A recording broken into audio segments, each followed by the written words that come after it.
We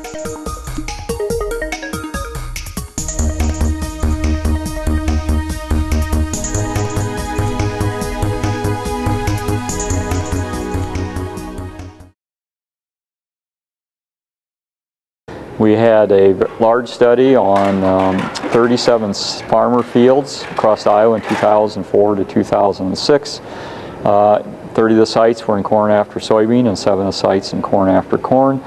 And we had the producers apply different nitrogen rates across their fields and replicated strips before planting corn or early side dress.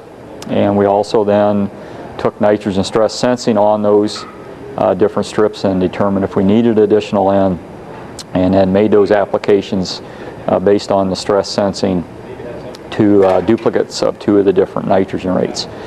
So for instance, in corn following soybean, we had nitrogen rates of 0, 60, 120, and 240 pounds of N per acre.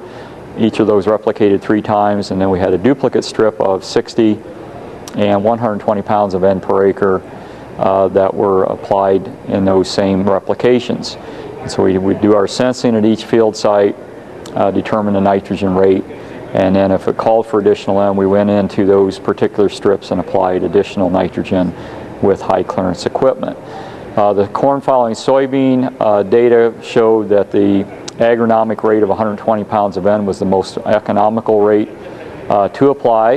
We were able to document nitrogen stress with our sensing tool, and then we applied additional nitrogen, and in some field sites we did get a response to additional N, and some field sites we did not get a full yield recovery. So on average across all of the corn following soybean sites, we were not able to get quite as good a yield as we did with that agronomic 120 pound N per acre rate. So looking at the overall results, we feel that there's a couple different ways you could implement nitrogen stress sensing. One would be to plan on an application of nitrogen most years based on the N stress sensing, so you would start with a reduced rate of N. The other way would be to apply a recommended or agronomic rate, in case of corn following soybean, 120 pounds of N, and then see if you need additional N, if a year you needed more N, or if you had some N loss conditions take place or something like that. So based on our work, it probably makes a little more sense to go with the agronomic rate and then apply N as needed rather than starting with a reduced rate. And I think that can also give producers some confidence in using those agronomic rates and using those suggested rates of application.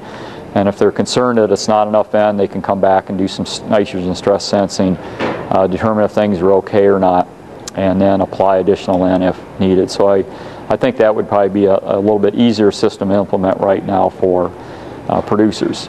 One of the things that our nitrogen stress sensing tells us that we have to do is we need to know for sure that the corn is nitrogen stressed and it's not lacking green color due to other things like a hybrid difference or other nutrient deficiency or drought stress. So we do need areas in field where we know we have adequate N. So in our studies we apply a reference N rate, which is much more a rate that's much more than we normally would need, so we know that it's not N stress, and then we use that to compare to the rest of the field, and that gives us a chance then to know whether the loss of green color in the corn is due to nitrogen stress or something else.